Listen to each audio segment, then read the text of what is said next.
आज के ज़माने में क्या सक्सेस इतना बड़ा हो गया है कि हम अपना असली अस्तित्व भूल गए हैं? क्या ईगो इतना गहरा हो चुका है कि रिश्ते, समझ और इंसानियत सब कुछ उसके नीचे दब चुके हैं? और क्या सब कुछ मिल जाता है तब भी मन में एक खालीपन रह जाता है? क्या सच में जिंदगी का कोई और मकसद है जो हम भूल चुके हैं? नमस्ते। आज मैं आपको एक ऐसी कहानी सुनाऊंगी जो सिर्फ एक इतिहास नहीं है, एक झलक है आपके अपने जीवन का। ये कहानी एक राजा की नहीं, भगवान के अपने वंश की बर्बादी की है। यमुना के किनारे एक शांत वन में एक सुगंधित हवा हल्की से गुनगुना रही थी जब उद्धव जी ने विदुर जी को प्रभु श्री कृष्ण का दिव्य चरित्र सुनाना शुरू किया। उनकी आवाज भरी हुई थी, भावनाओं से कांप कांप कर निकल रही थी। जब वो कृष्ण के अनंत कार्यों का वर्णन कर रहे थे, हर एक लीला प्रेम, ज्ञान और रहस्य से भरी हुई थी। उद्धव जी शुरू करते हैं, कहते हैं, कृष्ण सिर्फ कंस का विनाश करने मथुरा नहीं गए थे, वो अपने माता पिता को खुशी देने गए थे। उन्होंने संदीपनी मुनि से वेद सीखे और गुरु दक्षिणा में उनके बेटे को वापस लेके आए मौत के कुएं से। फिर भी श्री कृष्ण का एक रूप जो बुराई का विनाश करते हैं, वो उनके पूरे पृथ्वी पर अवतार के दौरान बना ही रहा। जब उन पर जरासंध, कालेवन और शल्व जैसे शत्रु टूट पड़े और बाद में संबासुर, दंतवक्र और बानासुर जैसे कई कई राक्षस,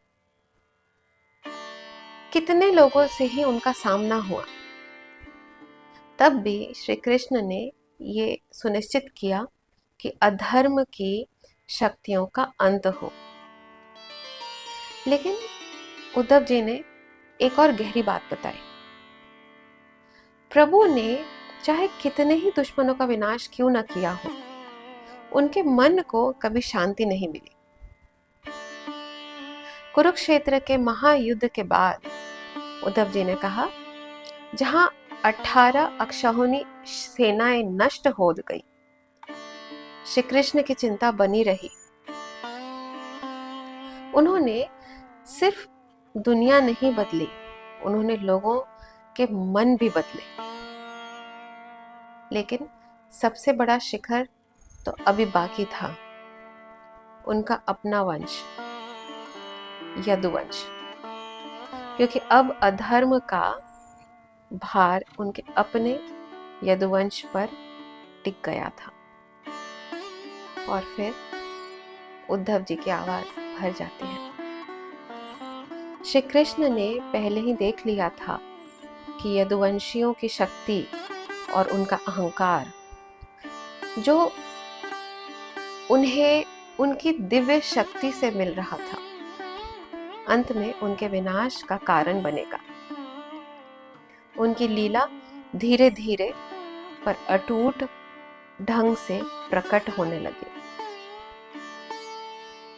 एक दिन द्वारका में कुछ युवा यदुवंशी अहंकार से भरे हुए महान ऋषियों का मजाक उड़ाने लगे।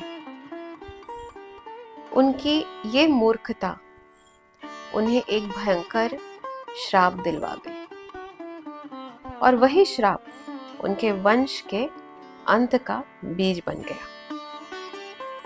यदुवंश का विनाश हुआ प्रभास क्षेत्र में। गर्व से भरे यादवों ने पवित्र यज्ञ कर्म किया, लेकिन उसके बाद उन्होंने वारुणी नामक एक तीखी सी नशीली मदिरा का सेवन किया। अहंकार और नशे में डूबे हुए वीरों के बीच कठोर शब्दों का विनिमय हुआ, जो धीरे धीरे एक भयानक युद्ध में बदल गया। भाइयों ने भाइयों का ही संहार कर दिया। जैसे एक वन में आग से नहीं बल्कि अपने ही बांसों के घसीटने से जल उठता है। उद्धव जी ने दुखी मन से कहा, वैसे ही यदुवंश ने अपने ही हाथों अपना ही नाश कर लिया।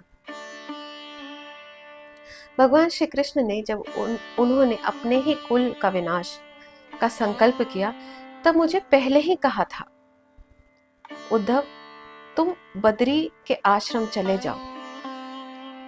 मैं उनकी बात समझ गया था, पर मैं उनके चरणों से अलग होने का दर्द सह नहीं पाया, इसलिए मैं उनके पीछे पीछे प्रभास क्षेत्र तक चला गया।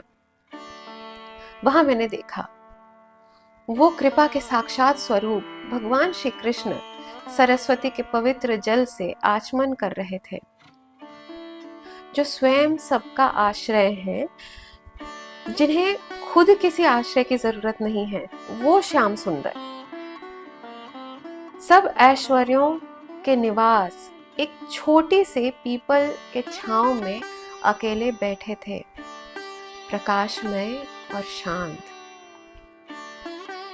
उन्होंने भोजन और पानी का त्याग कर दिया था, लेकिन उनका तेज और वैराग्य अलौकिक था। तभी ऋषि मैत्रेय, जो महर्षि वेद व्यास के प्रिय साथी और एक भक्त ऋषि थे, वहां पहुंचे। उनका हृदय भक्ति और आनंद से भरा था। श्री कृष्ण ने प्रेम से भरी एक दिव्य दृष्टि से उद्धव जी और मैत्रेय ऋषि दोनों को देखा और गहरी करुणा से कहा, उद्धव, मैं तुम्हारे अंतरात्मा के प्यास को जानता हूं। तुम्हारे अनन्य भक्ति ने तुम्हें वो कृपा दिलाई है जो अन्य के लिए दुर्लभ है। इस जन्म में तुम मोक्ष प्राप्त करोगे, क्योंकि मैं तुम्हें वही दिव्य ज्ञान प्रदान कर रहा हूं जो कभी मैंने ब्रह्मा जी को दिया था, जो मेरे नाभि कमल पर विराजमान रहते हैं हर वक्त। यही भागवत ज्ञान तुम्हें मेरी ओर ले जाएगा। उद्धव जी भावनाओं से भरे, आंखों से आंसू बहते हुए हाथ जोड़कर प्रार्थना करने लगे, प्रभु, आप जो इच्छा से परे हैं, लेकिन फिर भी पूरे सृष्टि के कल्याण के लिए कर्म करते हैं। आपका स्वरूप तो सबसे ज्ञानी के लिए भी एक रहस्य है। आपकी लीलाएं जो बचपन से शुद्ध भावनाओं और मधुरता से भरी होती हैं, मेरा मन मोहित कर लेती हैं। मुझे ना तो सांसारिक सुख चाहिए, ना ही मोक्ष की इच्छा है। मुझे तो केवल आपके चरणों की नित्य सेवा चाहिए प्रभु।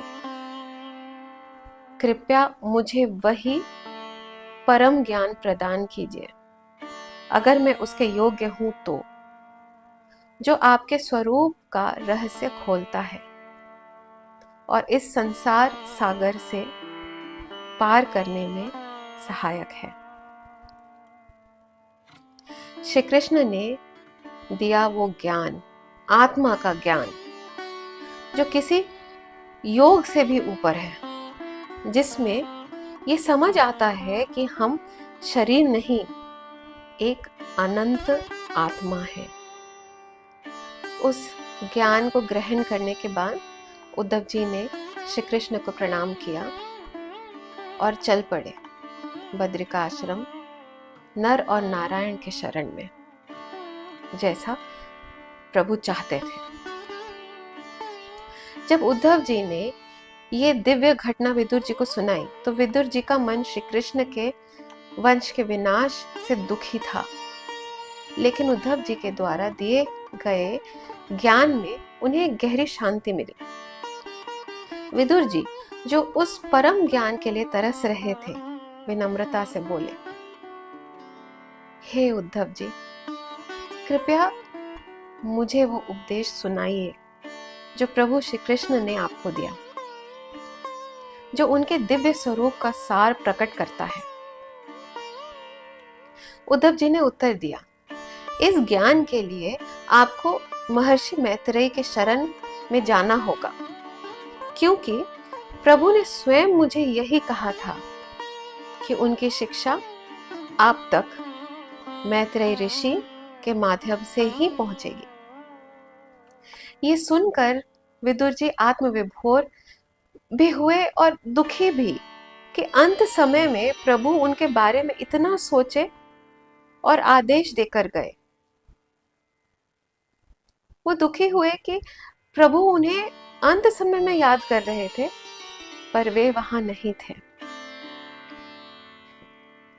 इस प्रकार उद्धव जी जो प्रभु के दिव्य उपदेशों को अपने हृदय में धारण कर किए हुए थे, अगले दिन सुबह सुबह बद्रिका आश्रम के लिए निकल पड़े। उनका मन अपने प्रिय प्रभु की कृपा से पूर्ण मार्गदर्शित हो रहा था। श्री कृष्ण ने अपने वंश का नाश क्यों किया? क्या उनमें दया नहीं थी? थी, पर उससे भी ज्यादा थी संवेदना और समझ।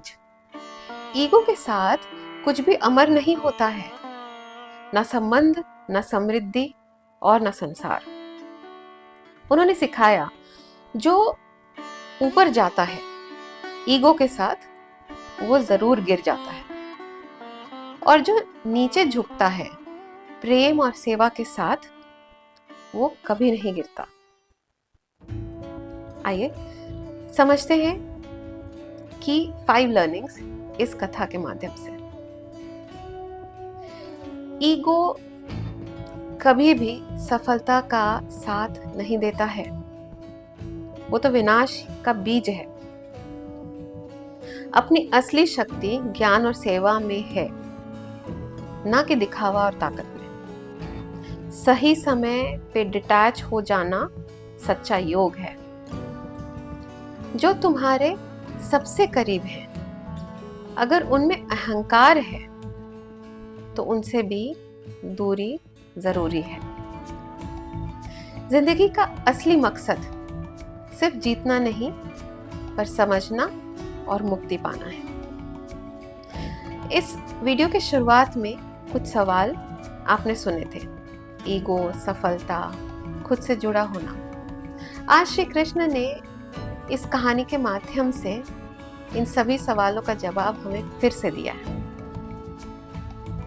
क्या हम भी यदुवंशी की तरह अपने ईगो में खुद को बर्बाद कर रहे हैं, या हम उद्धव जी की तरह श्री कृष्ण के ज्ञान को अपना रास्ता बना पाएंगे? चॉइस हमारी है। और अब समय है द कृष्ण मोमेंट का, द डिवाइन मिरेकल। जब श्री कृष्ण ने उद्धव जी को वो ज्ञान दिया जो कभी सिर्फ ब्रह्मा जी को दिया था, उस समय न स्वर्ग का दर्शन था, न वैकुंठ का अनुभव, बस एक आंसू से भरा हुआ मन और एक चरणों में समर्पित भक्त। Shri Krishna didn't give divine knowledge, he transferred eternal liberation through love, not rituals. He turned a human moment of pain into a spiritual revolution.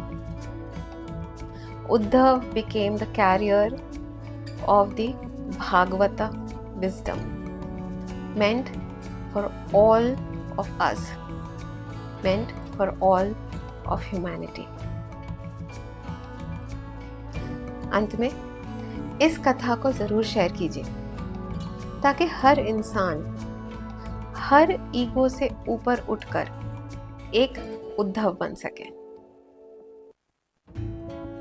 ऐसी ही कथाएं और सुनने के लिए चैनल सब्सक्राइब जरूर करें, लाइक करें, बेल आइकन दबाएं ताकि आपको अपडेट्स मिलते रहें। और हाँ, आपके लाइफ के कृष्ण मोमेंट को मुझसे कमेंट सेक्शन में ज़रूर शेयर करें। नमस्ते। मिलते हैं अगले गुरुवार एक और कथा, एक और दर्शन, एक और जीवन की रोशनी के साथ।